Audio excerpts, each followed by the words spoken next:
news broke. Shout out to Axios. They're breaking all this news. I'm not a frequent Axios reader. Although we've had the young lady that's like a lifestyle reporter from Axios on a bunch of times. Mm-hmm.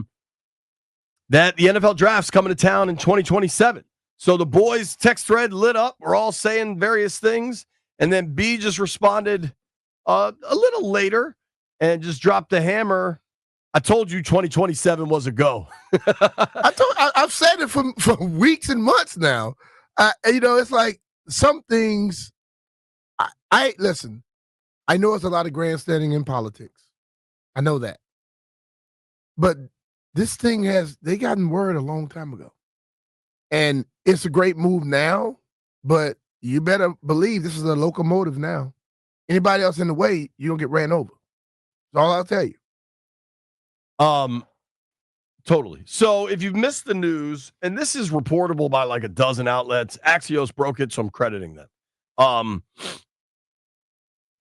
There's an announcement scheduled today that the president, DC Mayor Muriel Bowser, and Commanders owner Josh Harris will all be at the White House to announce that the 2027 NFL draft is coming to town. I think it's awesome. I've talked to people with the league about this. They've wanted this for some time. At various moments, it's been close. Now, there were some like hurdles with the National Park Service that like actually runs the land over that the National Mall is on. I think those were kind of fake hurdles. I think the real hurdle was, are we going to be able to get the stadium deal done? I think call me crazy if you want. I don't think this announcement with the president, the mayor, and the team owner at the White House happens unless there is a real feeling of positivity surrounding RFK Stadium. 100%. 100%. But listen, I've said it ever since they've given DC control over the land. And you pointed it out last week. After you finish reading, they're giving them permission. Then they start talking about, they have line items, okay? Right. Number one item was what? Stadium revitalization. Right. So listen, I understand what people say because you know what? You have to put yourself in a position as if I was working for you. I don't think it ever gets that 100-0 vote if it didn't go how they wanted it to go. Totally. So let's be real. Yes, the stadium, and people look at that, but it's not just the stadium. It's going to be all kind of stuff around it. And also it's going to be bringing income into the city that needs it. Totally. So what we know, the only thing we know that the president has a 1:00 announcement schedule. Widely reported that that's going to be about the draft coming to town. Imagine, I mean, dude, I don't mean any offense to Green Bay, right? I know a lot of Scotties. Wisconsin people are great. Green Bay is cool because of the nostalgia and the tradition, but like even those visuals, like, it's just a bunch of people in a parking lot. Like it's not that cool. The visuals of Nashville going down Broadway was really cool. Yeah. The visual, I don't say a ton of nice things about Philadelphia, but mark this down because I'm going to. The visuals of the draft in Philadelphia, where everything led up to, is it the art museum that's on the river? Yeah. With the steps and everything. It was a really, really neat scene. And I think this draft with the National Mall will be most reflective of that one in Philly, where you have these huge open, I mean, like grand design, centuries old vistas and open areas. I don't know exactly where they'll put the stage. I would think it would be down towards the Lincoln Memorial. And then you just have people. I guess you got the reflecting pool right there. Maybe you want it up by towards the Capitol and towards got the all that stuff behind it that way. Yeah. It's they'll sort it out and they'll figure it out. I mean, hell, maybe this might sound ridiculous, but maybe you just set it up like Inauguration, right? Inauguration's used to hosting. I've been to a lot of people. I've been to a lot of different things on the mall, and normally the focal point is closer to the Capitol down that way. So I feel like protests have generally been on the other end. Like, if you think about MLK, he was standing in front of Lincoln, right? Like the famous I Have a Dream speech. But the stuff that is being celebrated tends to be closer to the Capitol. They got options either way. I think, White Brian, I think you looked this up for me last week. Give me the economic impact of some of these drafts on the city. Here's all I know is, I think easily estimate, there was once a million-man march, right? Yeah. And whether it was 1 million or 900 or 1.1 million, that's a lot of damn people. Yeah. I remember the first Obama inauguration in I guess that was 09, right? Like January of 09, because he won in 08. That's when I lived in Northeast, and it was pandemonium. Yes. Bars stayed open all night. I went and saw drive-by truckers on K Street with like 9 people there because some lobbying firm hired them. Like, that was a wild time to be in D.C. But, did you go to that inauguration? That had to be the coldest one ever, at least of my lifetime. It was freezing, absolute freezing. Freezing, and still, despite the weather, it was packed. Yeah. Now, I'm not saying the NFL... They had more than a million-man march. You think? Yes. I was at that one. I was not at that one. I was at Obama's inauguration, but when was the Million Man March? Early 90s? Yeah. 90, 92-ish, something like that? It's after 92 because Norv Turner was the coach here. Okay. We basically told him we're going to the Million Man March. We're not going to be practicing that day. Was it there? Well, I thought was it in the fall? I thought it was in the spring. He was trying to make us be there. We're like, no, we're going. Okay. We're going where we're going to be. Again, those are significant political, historic moments. This is the NFL draft. We're not trying to compare clearly apples to oranges, but the interest level in the NFL, thank you, Jeffrey, is so significant, and this lowers the barrier to entry so highly. BMItch, can I ask you a question? Yep. What did Jeff give you? So, take you behind the curtain. Landfill just printed a bunch of stuff. See? Jeff brought it in. Jeff just gave me 2 caps reads and 0 show sheets.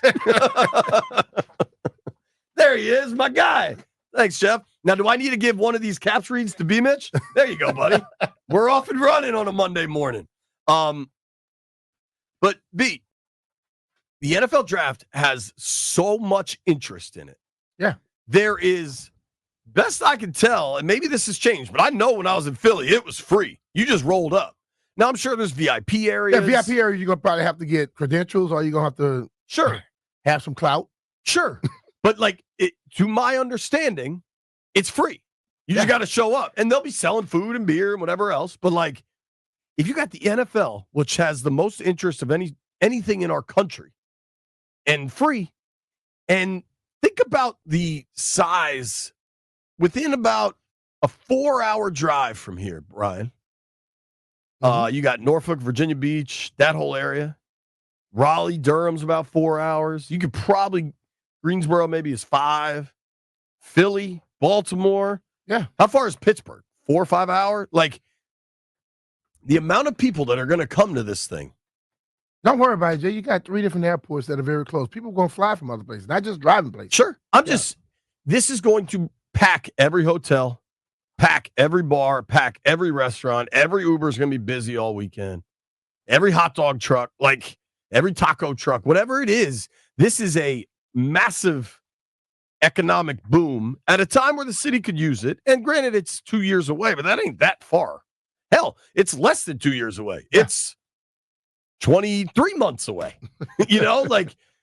That's a big deal. I don't think there's any accident about it because I think, frankly, since the Harris Rails team has taken over, there have been no accidents. There have been no accidents, man. Oh, yeah. And I think it's really exciting. I'm going to give you kind of run a show of the day because we got a lot going on. At 10:30, we have a Carolina Hurricanes reporter. Luke DeCock is going to join us. We need to know what we need to know about Carolina because they dispatched Jersey really easy, but Jersey kind of stinks. We know Shane Gotts to be here, and we know about Aho. So we're going to figure the rest of it out. Luke DeCock joins us in just a few minutes. Then we're going to try to go around the NFC East throughout the week and just see what those teams have done in the draft and kind of where they stack up. Dave Zangaro, our buddy that covers the Eagles, is going to join us at 11:30. We need some Nats catch up in our lives. Yeah. Not catch up, but catch up. Mark Zuckerman will join us for Masson. Then at 1 o'clock, we expect this announcement to come down. We're going to try to play that live if we're able to. And after that, we're going to open the phone lines up. Because I imagine a lot of people have a lot to say about the draft. Mm-hmm. And, dude, we had David Aldridge on last week talking about RFK, and it was a great conversation. Yeah. And DA pointed out some real questions that need to be asked, and I think that's fair. The draft, I don't think there's any questions. I imagine the NFL covers the infrastructure and all. Somewhat. Like, there's not a lot of, maybe they put, you know how like the Super Bowl host committee has to put up a bunch of stuff to get a Super Bowl? Maybe there's something like that for DC, but that just seems like a easy draft win. host committee probably are the Commanders, owners, and Roger Goodell. Right. To be honest with you. But what it is Marriott, because every Marriott's about to be full. I believe this is an entity that probably wouldn't be coming here without the other stuff. Right. No one will be discussing it, and I think a lot of people would have questions, and you're rightfully so.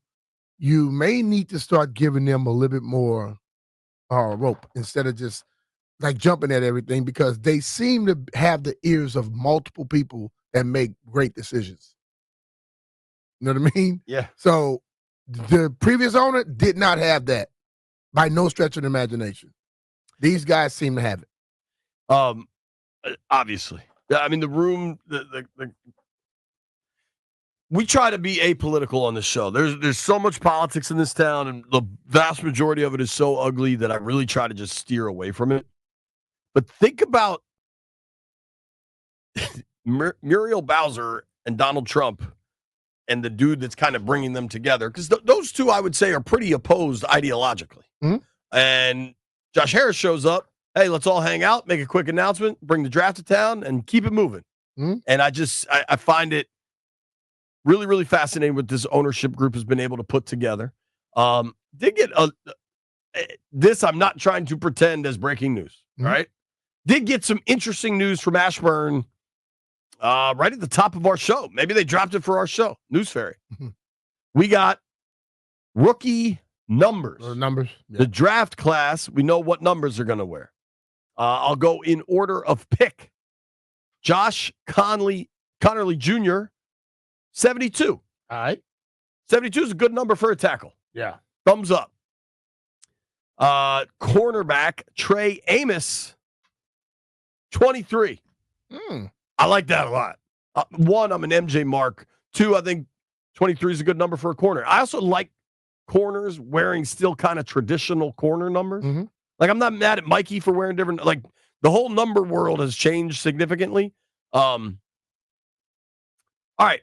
What number do you think Jaylen Lane would wear?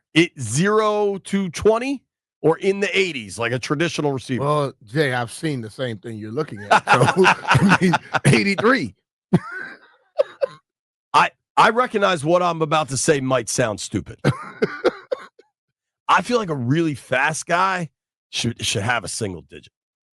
I feel like 83 seems kind of like a slow number. Nah, man. It seems tight endish. No, I think you're crazy. Tight ends are normally the 89s and stuff like that. It's a lot of people that wear those numbers that are fast. They were fast. Nobody wore single-digit numbers in the past. And there were a lot of fast-ass dudes wearing them numbers. Ricky Sanders was fast as hell. Didn't he wear 83? Yeah, yeah.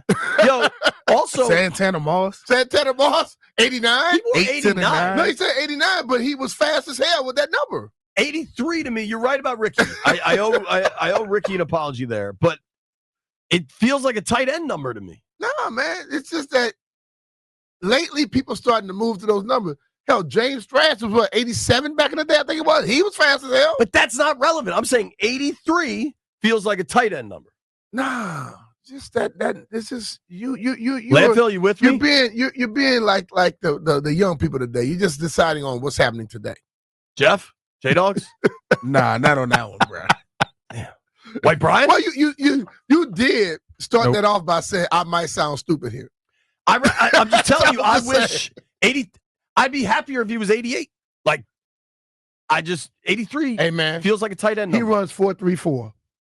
That number will be fast, believe me. Linebacker Kane Madano, This feels aggressive. 56. I mean, it's not. This is not New York. I get it. So he's all right. And he runs 4.4, 4.47. Now, that's a dude I wouldn't mind seeing the 40s. He's a linebacker. I know, but they all wear anything they want now. But he'll be the 40s numbers still look like safeties to me. 83 looks like a tight end to me. Nah, bro. 0 complaints with the running back. We got to get Ricky Sanders. I'm gonna say Ricky. JP said number 83 is a tight end number, and you were slow. Outside of Ricky, can you tell me? Can you think of another wideout that wore 83? I thought John Dotson. I thought Albacano wore 83. I think in the John past. Dotson wear number 1. He wore 83. He wears 83 at Philly. Okay, I mean, if that's what you've got, he's a fast guy with 83. I'm not exactly sure that doesn't help my case. I thought Albacano wore 83. You know who wore 83? Who? Mark Bavaro. That's like as tight end gets. Yeah, for the Giants. Martellus Bennett, another tight end. Ricky Sanders might be the greatest receiver to ever wear 83. And Albacano. He was fast. Dog, you putting Albert Connell in the same category as Ricky Sanders? I'm talking about speed, dog. You brought up speed. But that was also back when receivers all had to be in the 80s. Still. Chase Claypool, another tight end. I'm trying to find. I think Claypool is not a tight end. Claypool's a receiver. He's just tall. Big. Because that number slows him down. And he can run. Wes Welker. And he damn sure not big. Sure. He's miniature. Little slot guy. I think Ricky Sanders, I'm trying to do this research on the fly, so forgive me to those I may be ignoring. I think Ricky Sanders might be the greatest 83 of all time, like in NFL history. Maybe I'm missing somebody. I've only made it through the G's. Brian Hartline, he's a really good coach. I don't know, B. You let Ricky know that I'm properly crediting him. Both Rocket Ismail and Missile Ismail wore 83. Those dudes were fast. Neither one of those guys were slow.